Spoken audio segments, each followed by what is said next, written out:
Hello भाई, आपका स्वागत है आपके अपने यूट्यूब चैनल रहता एजुकेशन पर। तो आज की वीडियो में हम बायोलॉजी क्लास 12 चैप्टर फर्स्ट पढ़ेंगे, रिप्रोडक्शन इन ऑर्गेनिज्म। तो बने रहिए वीडियो में। आइए पढ़ते हैं। The time duration between birth to natural death of an organism is called life span. Life span हमारे पास क्या होता है? टाइम ऑफ ड्यूरेशन जो बर्थ से नेचुरल डेथ होती है ऑर्गेनिज्म की, उसके बीच का जो टाइम ड्यूरेशन होती है उसे हम लाइफ स्पैन कहते हैं। Life span of living organism do not depend on size and complexity. जो लाइफ स्पैन होती है लिविंग ऑर्गेनिज्म की, वो किसी की साइज और कॉम्प्लेक्सिटी पे डिपेंड नहीं करती है। जैसे कि हमारे पास एक एग्जांपल है क्रोर पैरट का। क्रोर पैरट साइज में अप्रोक्सीमेटली सेम होते हैं, आपने भी देखे होंगे रियल लाइफ में, लेकिन उनकी जो लाइफ स्पैन का डिफरेंस है वो बहुत बड़ा है। क्रो 15 ईयर्स और पैरट 140 ईयर्स। तो आप इससे एस्टिमेट लगा सकते हैं कि हमारे पास जो लाइफ स्पैन है वो साइज और कॉम्प्लेक्सिटी पे डिपेंड करती ही नहीं है। सेकेंड एग्जांपल हम ले लेते हैं मैंगो का और नीम का। ये दोनों भी देखने में सिमिलर साइज के ही होते हैं, लेकिन इनकी लाइफ स्पैन डिफरेंट होती है। However, most unicellular organisms are considered immortal because they divide to form daughter organism when grow old. जबकि कुछ यूनिसेलर ऑर्गेनिज्म है वो इमोर्टल कहलाते हैं, मतलब अमर कहलाते हैं, क्योंकि वो मरते नहीं हैं, वो डिवाइड हो जाते हैं डॉटर सेल्स में जब वो ओल्ड हो जाते हैं। जब जैसे कि हमारे पास एग्जांपल है amoeba, paramecium, euglena, bacteria, diatom etcetera. In unicellular organisms both cell division and reproduction are similar phenomena as in both cases parents organism produce daughter organism। और यूनिसेलुलर ऑर्गेनिज्म में सेल डिवीजन और reproduction term दोनों same ही मानी जाती हैं, क्योंकि इनके अंदर पेरेंट रिप्रोड्यूस करता है डॉटर ऑर्गेनिज्म को। अब हमारे पास कुछ लाइफ स्पैन दी हुई है कुछ लिविंग ऑर्गेनिजम्स की, तो हमें ये याद कर लेंगे। ये हमारे पास कई बार इनमें से क्वेश्चन पूछा जाता है नीट में, तो हम एक बार ये देख लेते हैं।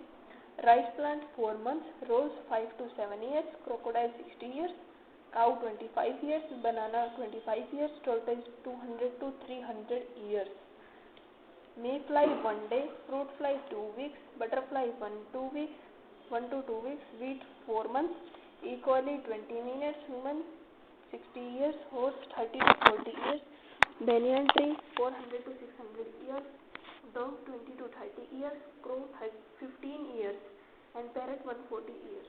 तो ये थे हमारे पास कुछ ऑर्गेनिजम्स के लाइफ स्पैन। तो हमें ये भी याद कर रख लेनी है, ये हमारे पास बोर्ड में पूछ जाती है और नीट पॉइंट ऑफ व्यू से भी बहुत इंपॉर्टेंट है। हमारे पास नेक्स्ट टॉपिक है reproduction. It is a biological process by which living organism give rise to new organism of their own kind. ये हम बचपन से ही पढ़ते आ रहे हैं कि रिप्रोडक्शन एक ऐसा फिनोमेना है जिसके अंदर लिविंग ऑर्गेनिज्म रिप्रोड्यूस करता है और न्यू ऑर्गेनिज्म खुद के जैसे न्यू ऑर्गेनिज्म को प्रोड्यूस करता है। Living organisms reproduce to maintain continuity of their species on earth. Living organism में वो रिप्रोड्यूस होते हैं और कंटिन्यूटी बनाते हैं। उन लिविंग ऑर्गेनिज्म रिप्रोड्यूस करते क्यों है? ताकि उनकी कंटिन्यूटी उनकी स्पीसीज की कंटिन्यूटी बनती रहे अर्थ पे। Based on the body physiology, environmental conditions, habitat and body differentiation, reproduction is of two types। हमारे पास body physiology, environment condition, habitat और बॉडी डिफरेंशिएशन और रिप्रोडक्शन, इनके हिसाब से रिप्रोडक्शन के दो टाइप होते हैं, एसेक्सुअल और सेक्सुअल। तो अब हम डिटेल में इस चैप्टर में इन दोनों के बारे में ही पढ़ते हैं। All living organisms reproduce with their maximum potential and average population of species remain constant due to environmental checks। जो लिविंग ऑर्गेनिज्म है वो रिप्रोड्यूस करते हैं खुद की मैक्सिमम पोटेंशियल और एवरेज पॉपुलेशन से स्पीसीज के, और वो कांस्टेंट रहते हैं एनवायरमेंटल चेक से। तो हमारे पास टॉपिक है asexual reproduction. The mode of reproduction involving single parent and occurs without fusion of gamete. जो रिप्रोडक्शन का मोड सिर्फ सिंगल पेरेंट को इन्वॉल्व करता है और उसके अंदर बिना फ्यूजन गैमेट से बिना फ्यूजन के वो रिप्रोडक्शन हो जाता है, उसे हम एसेक्सुअल रिप्रोडक्शन कहते हैं। This mode is more common in organism with relatively simple body organization। ये मोड हमारे पास बहुत कॉमन है ऑर्गेनिज्म में जो कि रिलेटिवली सिंपल बॉडी ऑर्गेनाइजेशन होती है, जिनके अंदर ऑर्गेनिजम्स में रिप्रोड्यूस एसेक्सुअली ड्यूरिंग फेवरेबल और अनफेवरेबल एनवायरमेंटल कंडीशन। ऑर्गेनिज्म है वो रिप्रोड्यूस करते हैं एसेक्सुअली फेवरेबल और अनफेवरेबल दोनों कंडीशंस में। Process of asexual reproduction involves two steps, that is first copying of genetic material, second distribution into daughter organism. Asexual reproduction हमारे पास two steps involve करता है, पहला तो कॉपिंग ऑफ जेनेटिक मटेरियल और second है हमारे पास डिस्ट्रीब्यूशन इनटू डॉटर ऑर्गेनिज्म। ये भी हमारे पास कई बार पूछा जाता है कि जो एसेक्सुअल रिप्रोडक्शन का प्रोसेस है वो दो स्टेप्स को इन्वॉल्व कर, उसके अंदर दो स्टेप्स होते हैं, वो दो स्टेप्स क्या क्या होते हैं, तो हमें ये भी इम्पोर्टेंट टर्म कर लेना है, अच्छे से याद कर लेना है। The group of offspring formed through asexual reproduction which are genetically and morphologically identical to parents are called clones. An individual member of clone is called ramete. तो हमारे पास हमें क्लोन क्या होते हैं, जो ग्रुप होते हैं ऑफस्प्रिंग्स के जो एसेक्सुअली रिप्रोड्यूस करते हैं और जेनेटिकली और मॉर्फोलॉजिकली आइडेंटिकल होते हैं पेरेंट्स से, उन्हें हम क्लोन कहते हैं। और क्लोन के एक इंडिविजुअल मेंबर को हम रेमिट कहते हैं। तो हमारे पास कई बार बच्चे कंफ्यूज हो जाते हैं क्लोन्स और रेमिट में, तो हमें इसको भी अच्छे से एक बार समझ लेना है ताकि हमें इसके अंदर कंफ्यूजन ना हो। एसेक्सुअल रिप्रोडक्शन इन ऑर्गेनिज्म में be of following different types. Asexual reproduction हमारे पास बहुत सारे टाइप्स के होते हैं, तो हम आगे इनको पढ़ते हैं। फ्यूजन पहला टाइप है हमारे पास fusion. The type of asexual reproduction in which parent organisms divide to form daughter organism, it is of two types. Fusion है वो हमारे पास एसेक्सुअल रिप्रोडक्शन का टाइप है जिसमें पेरेंट ऑर्गेनिज्म डिवाइड हो जाता है डॉटर ऑर्गेनिज्म में। ये दो टाइप का होते हैं हमारे पास, बाइनरी फ्यूजन और multiple fusion. Binary fusion the type of fusion in which parent organism divide to form two daughter organism. इसके अंदर इस फ्यूजन में हमारे पास पेरेंट ऑर्गेनिज्म डिवाइड हो जाता है टू डॉटर ऑर्गेनिज्म बनाने में। और मल्टीपल फ्यूजन में the type of fusion in which parent cell divide to form many daughter cells. इसके अंदर बहुत सारी डॉटर सेल्स बनती हैं और बाइनरी फ्यूजन में सिर्फ दो बनती हैं।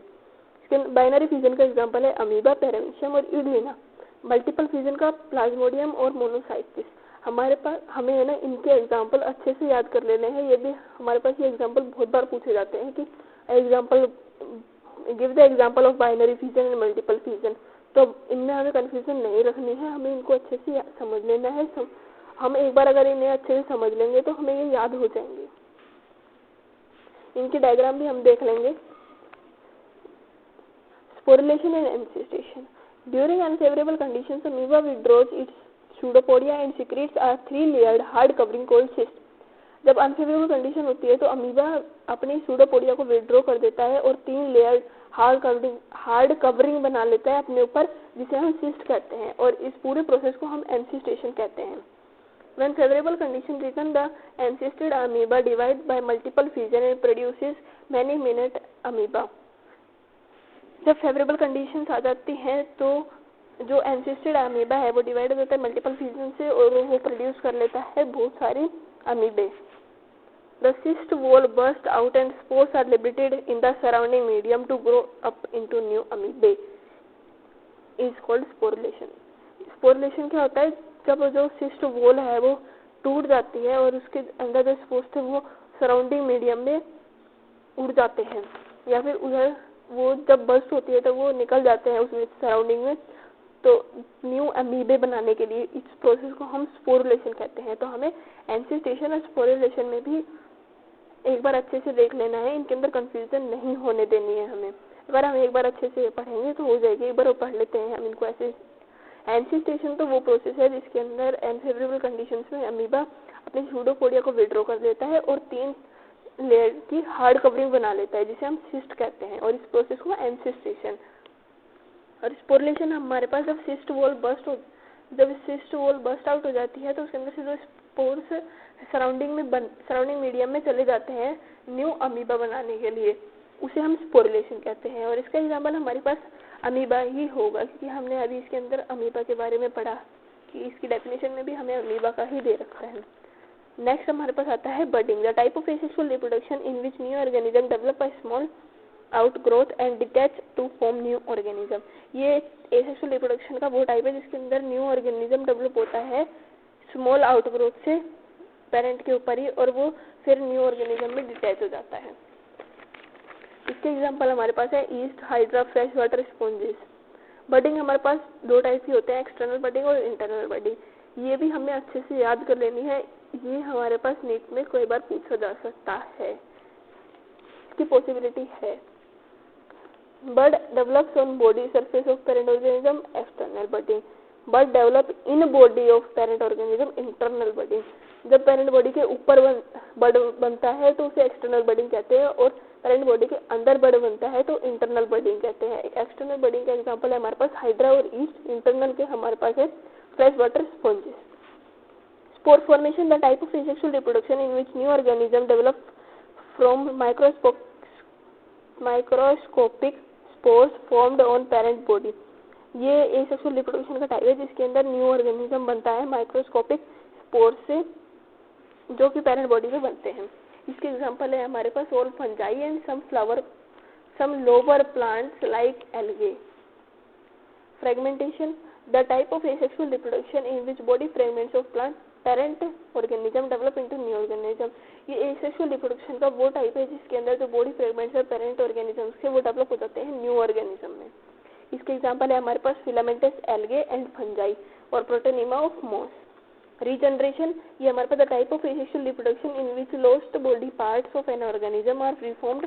Example hydra, planaria sponges and some echinoderm. इसके अंदर हमारे पास ये एसेक्सुअल रिप्रोडक्शन का वो टाइप है जिसके अंदर जो लॉस्ट बॉडी पार्ट है वो वापस से डेवलप हो जाता है ऑर्गेनिज्म पे। बच्चों को कई बार कंफ्यूजन होती है फ्रेगमेंटेशन और रीजनरेशन को, तो हम इस पार्ट को अच्छे से क्लियर कर लेते हैं कि फ्रेगमेंटेशन तो जब पेरेंट ऑर्गेनिज्म की बॉडी को फ्रेगमेंट्स तोड़ देते हैं हम, और उसके बाद उन फ्रेगमेंट से अलग न्यू ऑर्गेनिज्म बन जाते हैं, तो उसे तो हम फ्रेगमेंटेशन कहते हैं। और जब किसी ऑर्गेनिज्म का बॉडी पार्ट लॉस हो जाता है और वो जब वापस से रीजनरेट हो जाता है उस बॉडी के ऊपर ही, तब हम उसे रीजनरेशन कहते हैं। वेजिटेटिव प्रोपगेशन हमारा नेक्स्ट टॉपिक है। इसके अंदर हमें the type of asexual reproduction in which plants where new plant develop from vegetative plant parts like root, stem और लीफ। ये हमारे पास एसेक्सुअल रिप्रोडक्शन का वो टाइप है जिसके अंदर जो प्लांट्स है वो न्यू प्लांट में डेवलप हो जाते हैं वेजिटेटिव प्लांट पार्ट से, जैसे कि हमारे पास रूट है, स्टेम है, लीफ है, इन्हें हम वेजिटेटिव प्लांट पार्ट कहते हैं। The structure which develop into new plants through vegetative propagation are called vegetative propagule. जो स्ट्रक्चर हमारे पास डेवलप होते हैं न्यू प्लांट से, जो हमारे पास स्ट्रक्चर डेवलप हो जाते हैं न्यू प्लांट में वेजिटेटिव प्रोपगेशन से, उन्हें हम वेजिटेटिव प्रोपग्यूल कहते हैं।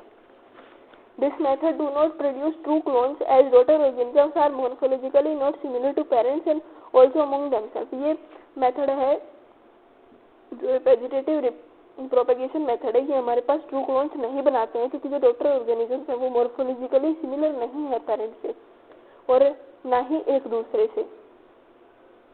तो हमारे पास ये भी हमें याद रख लेना है। कई बार हमारे पास ये क्वेश्चन पूछ सकते हैं कि ना कि एसेक्सुअल रिप्रोडक्शन का ऐसा कौन सा टाइप है जिसके अंदर हमारे पास ट्रू क्लोन्स नहीं बनते हैं, तो हमारे पास उसका आंसर होगा वेजिटेटिव प्रोपगेशन।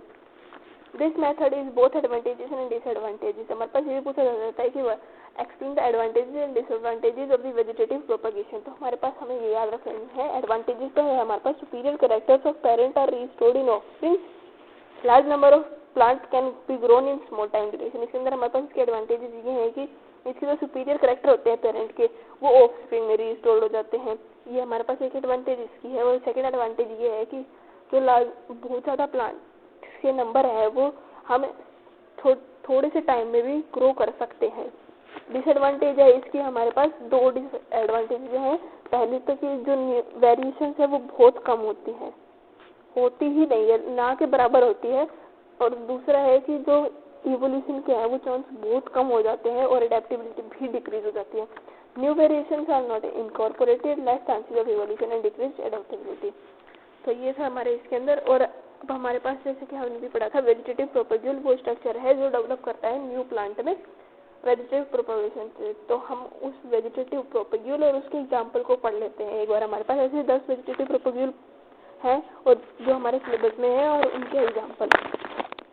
पहला है हमारे पास रनर स्टेम जिसका एग्जाम्पल है grass, oxalis, strawberry. Rhizome stem का है बनाना, जिंजर, टर्मरिक। सकर स्टेम का है मिंट, क्राइसेंथेमियम, पाइनएप्पल। ट्यूबर स्टेम का है पोटैटो। ऑफसेट स्टेम का है आइकोनिया, पिस्टिया, लेमिना। बल्ब स्टेम का है onion, garlic. Leaf advantages birds का है ब्रायोफिलम, क्लेंचो, डिगोनिया। रूट्स एडवांटेजेस है हमारे पास स्वीट पोटैटो, डहलिया, DAHALIYA, जैसे कि आपने अभी देखा इस वीडियो के अंदर। Bulbil, agave stem sugar cane. तो ये थे हमारे पास कुछ वेजिटेटिव प्रोपेग्यूल्स और उनके एग्जांपल्स। तो हमें ये अच्छे से याद कर लेने हैं। इनमें से हमारे पास वन वर्ड के या फिर एमसीक्यू पार्ट बन सकता है। Ornamental plants, fruits and vegetables are grown on large scale by means of artificial vegetative propagation। जो ornamental plants है, fruits है, vegetables है, वो हमारे पास large scale पे बनती है artificial vegetative propagation से। हमारे पास 3 मेथड हैं आर्टिफिशियल वेजिटेटिव प्रोपगेशन के, कटिंग, ग्राफ्टिंग, लेयरिंग। तो हमारे पास ये 3 हमें अच्छे से याद कर लेने हैं और खास करके इनके एग्जाम्पल। हमें इस चैप्टर में बहुत सारे एग्जाम्पल मिले हैं, अब तक भी मिले हैं और आगे भी मिलेंगे। तो हमें इन एग्जाम्पल्स को सबसे पहले क्लियर करने हैं अपने को। ये सबसे पहले अपन को याद कर लेने हैं, क्योंकि एग्जाम्पल से बहुत ज़्यादा क्वेश्चंस बन सकते हैं हमारे पास। MCQ, one word. Cutting, a piece of vegetative plant part is grown into damp soil or water। जब हमारे पास कोई वेजिटेटिव प्लांट पार्ट का पीस है, हमारे पास डैम्प सोइल के अंदर हम ग्रो कर देते हैं या फिर वाटर के अंदर ग्रो कर देते हैं, तो उसे हम कटिंग कहते हैं। एग्जाम्पल है इसका रोज, शुगर केन, बनाना, पोटैटो एक्सेट्रा। ग्राफ्टिंग के अंदर a superior quality plant is grafted on poor quality rooted plant। Example गवावा, mango, Apple. इसके अंदर एक सुपीरियर क्वालिटी प्लांट लेते हैं और वो ग्राफ्ट हो जाती है, पुअर क्वालिटी रूटेड प्लांट हम के ऊपर लगा देते हैं उसे, तो हम इसे ग्राफ्टिंग कहते हैं। इसके एग्जाम्पल हमारे पास गवावा, मैंगो, एप्पल है। लेयरिंग हमारे पास होती है the branch of parent plant is bend to ground level and covered with the moist soil. जब हमारे पास पेरेंट प्लांट की ब्रांच है वो हमारे पास ग्राउंड लेवल में बेंड कर दी जाती है और कवर कर दी जाती है मॉइस्ट सोइल से। और इसका एग्जांपल है हमारे पास mulberry, guava, moist, mint etcetera. For cultivation of potato, sugarcane and banana, stem is cut into small pieces having at least one node। Potato की कल्टीवेशन के, पोटैटो, सुगरकेन या फिर बनाना की कल्टीवेशन के लिए हम जो स्टेम कट करते हैं उसके अंदर हमारे पास स्मॉल पीसेस में जब कट करते हैं तो उसके अंदर कम से कम एक नोड तो होनी ही चाहिए। अगर वो नोड नहीं होगी तो उसके अंदर वो प्लांट नहीं ग्रो कर पाएगा। The internodal segments of sugarcane are unable to develop new plant। In Bryophyllum, adventitious buds arise from notches of leaves and develop into new plant। Bryophyllum में adventitious buds उसकी नोचिस पे, leave की notches पे arise हो जाती हैं और वो न्यू प्लांट बना लेते हैं। तो ये था हमारे पास वेजिटेटिव प्रोपगेशन का। हमारे पास एक बहुत इंपॉर्टेंट क्वेश्चन है आइकोर्निया का, या आइकोर्निया प्लांट का। तो ये भी हमारे पास पूछा जाता है कि अब explain why Eichhornia is known as terror of Bengal, why Eichhornia was introduced in India. तो ये हमारे पास क्वेश्चन बन सकते हैं आइकोर्निया से रिलेटेड। तो हमारे पास explain why Eichhornia is known as terror of Bengal का आंसर है कि Eichhornia is an exotic plant which was introduced in India because of its beautiful flowers and shape of leaves। Eichhornia एक exotic plant है जो कि हमारे पास India में introduce किया गया था उसके ब्यूटीफुल फ्लावर और उसके लीव्स की शेप की वजह से। तो ये हमारे पास सेकंड क्वेश्चन का आंसर हो जाएगा कि why Eichhornia was introduced in India. अब हम आगे बढ़ते हैं इसका answer. As it can propagate vegetative leaf very fast, it spreads all over the water body and causes drainage of O2 from water। It results in deaths of aquatic life, hence scarcity of seafood। ये हमारे पास vegetative leaf है इसकी, वो बहुत जल्दी grow कर जाती है पानी के ऊपर और फिर वाटर के ऊपर, और फिर वो उसके अंदर से वाटर के अंदर से ऑक्सीजन की कमी कर देती है, जिसकी वजह से हमारे पास जो एक्वेटिक लाइफ है उसकी डेथ होने लगती है और हमारे पास सी फूड की कमी हो जाती है। हमारे पास एक और क्वेश्चन है, give reason why living organism switch to sexual mode of reproduction. Sexual mode of reproduction is preferred by organisms during unfavourable conditions of environment in which organisms produce some resistant structure for perennation. Sexual mode of reproduction हमारे पास prefer किया जाता है organism से unfavourable conditions, environmentally जब unfavourable condition हो जाती है तब जो ऑर्गेनिज्म है वो प्रोड्यूस करता है कुछ रेजिस्टेंट स्ट्रक्चर पेरिनेशन के लिए। अब हमारे पास पेरिनेशन क्या होता है?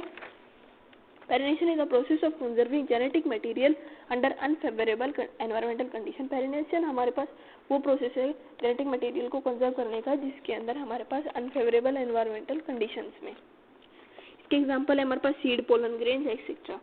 हमारे पास एक लास्ट पार्ट रह गया है सेक्सुअल रिप्रोडक्शन का, प्लांट टिश्यू कल्चर। अब हम इसे पढ़ते हैं। Plant tissue culture, the type of asexual reproduction in which plants are propagated in vitro under controlled conditions using living plant cells or tissues। हमारे पास एसेक्सुअल रिप्रोडक्शन का वो पार्ट है, वो जिसमें ये हमारे पास एसेक्सुअल रिप्रोडक्शन का वो टाइप है जिसके अंदर हमारे पास जो प्लांट्स है वो प्रोपोगेट होते हैं इन विट्रोली, मतलब लेबोरेटरी में, इन लेबोरेटरी, और वो भी कंट्रोल्ड कंडीशंस के अंदर, और लिविंग प्लांट सेल्स या फिर टिश्यूज को लेके। इसका एग्जांपल हमारे पास ऑल प्लांट्स है, इसके अंदर प्लांट टिश्यू कंसल्ट में हम कोई भी प्लांट यूज कर सकते हैं। This ability of plant cells to develop into whole plant is called totipotency. Totipotency हमारे पास वो एबिलिटी है प्लांट्स की, जब प्लांट सेल डेवलप हो जाती है होल प्लांट में, तो हम इस एबिलिटी को टोटीपोटेंसी कहते हैं। The plant part taken in vitro to develop new plant is called explant. जो प्लांट पार्ट हम लेबोरेटरी में लेते हैं न्यू प्लांट डेवलप करने के लिए, उसे हम एक्सप्लांट कहते हैं।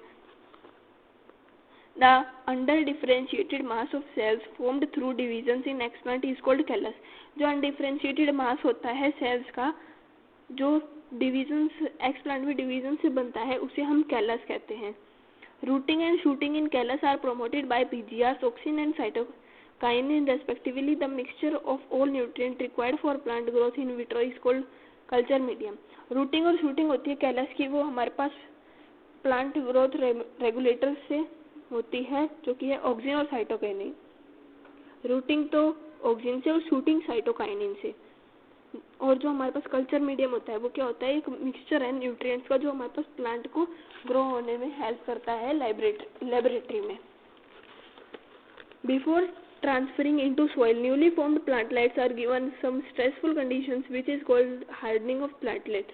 जब हमारे पास जो न्यू प्लांट बन जाता है लेबोरेटरी में, उसको हम डायरेक्टली ट्रांसफर नहीं करते हैं सॉइल में, उसको पहले हम कुछ स्ट्रेसफुल कंडीशंस देते हैं, ताकि वो आगे जब हम उसको सॉइल में डाल दें तो उसके बाद वो उन कंडीशंस को झेलने के लायक हो। तो इस प्रोसेस को हम हार्डनिंग ऑफ प्लांटलेट कहते हैं। तो ये था हमारा एसेक्सुअल रिप्रोडक्शन का पार्ट। तो आज की वीडियो में इतना ही। अगली वीडियो में हम सेक्सुअल रिप्रोडक्शन से लास्ट तक का टॉपिक पढ़ेंगे। तो अगर आपको ये वीडियो अच्छी लगी हो तो लाइक कर दे, कमेंट कर दे और शेयर भी कर दे। और अगर आप चैनल पर नए हैं तो सब्सक्राइब कर दे और बेल आइकन को जरूर दबाएं, ताकि आपको नई वीडियोस की नोटिफिकेशन मिलती रहे। Thank you for watching video.